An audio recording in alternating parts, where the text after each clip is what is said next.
There's a verse that captures the heartbeat of the Christian life better than almost any other. Galatians 2:20 says, "I have been crucified with Christ. It is no longer I who live, but Christ who lives in me. And the life I now live in the flesh, I live by faith in the Son of God, who loved me and gave himself for me." Let that settle in. When you gave your life to Jesus, you didn't just say a prayer, you died. The old you, with all your ambitions, fears, sins, and pride, was nailed to that cross with him. The world might not have seen it, but heaven did. And from that moment on, your story stopped being about you and started being about Christ living through you. The crucified life, Paul says, "I have been crucified with Christ." That's not a poetic phrase, basna, it's spiritual reality. To be crucified means you stop fighting for control. You stop trying to be the author of your story. You die to your own agenda so that God's plan can unfold through you. Jesus said in Luke 9:23, "If anyone wants to follow me, let him deny himself, take up his cross daily, and follow me."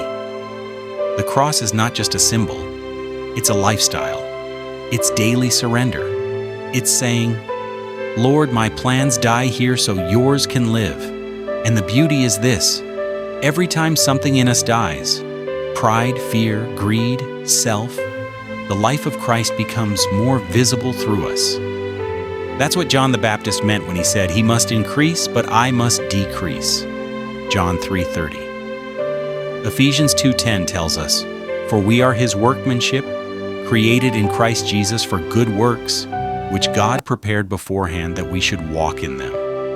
Before you ever took your first breath, God already mapped out your assignment. He wrote out the good works you would do, the lives you would touch, the people you would serve, the prayers you would pray, and the love you would give.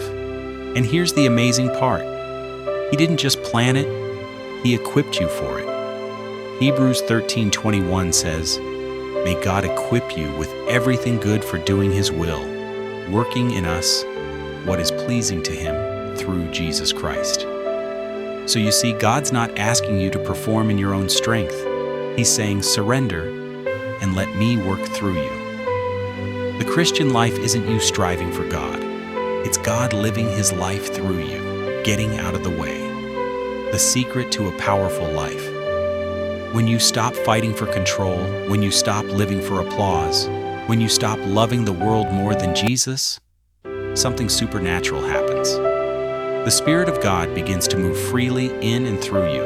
Philippians 2:13 puts it this way, "For it is God who works in you both to will and to act in order to fulfill his good purpose." You become a vessel of divine purpose, a living temple of his Spirit. 1 Corinthians 6:19. The things that used to frustrate you now refine you. The doors that closed start to make sense, and you realize it was never about your story. It was about his glory. Eternal perspective, living for what truly matters. If heaven is real, and it is, then this life is just rehearsal for eternity. We are not living for comfort, we are living for calling.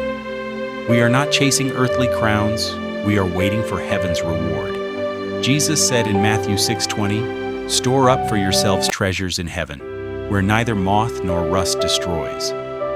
The world may chase fame and pleasure, but we chase purpose, because our life is no longer our own. It's hidden with Christ in God. Colossians 3:3. When trials come, we don't break, we believe. When storms rise, we don't run. We rest in him, because the one who called us is the one who works through us. Living crucified, living free when you're dead to self, you can't be offended. When you're crucified with Christ, you don't fear failure, because even failure becomes fertilizer for faith. The world may see loss, God sees transformation, and this is the mystery of the cross. Through death comes life.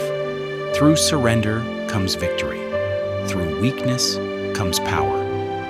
So today, Make this your confession. I have been crucified with Christ. Let that be your anthem, your identity, your freedom. You don't need everything to go right. You just need to stay crucified and available. Because when Christ lives through you, miracles happen. Lives change. Heaven touches earth. If this message stirred something in you, type "I surrender" in the comments. Declare it boldly. It's no longer I who live, but Christ who lives in me. Let's be a generation that dies to self so the world can see Jesus alive through us.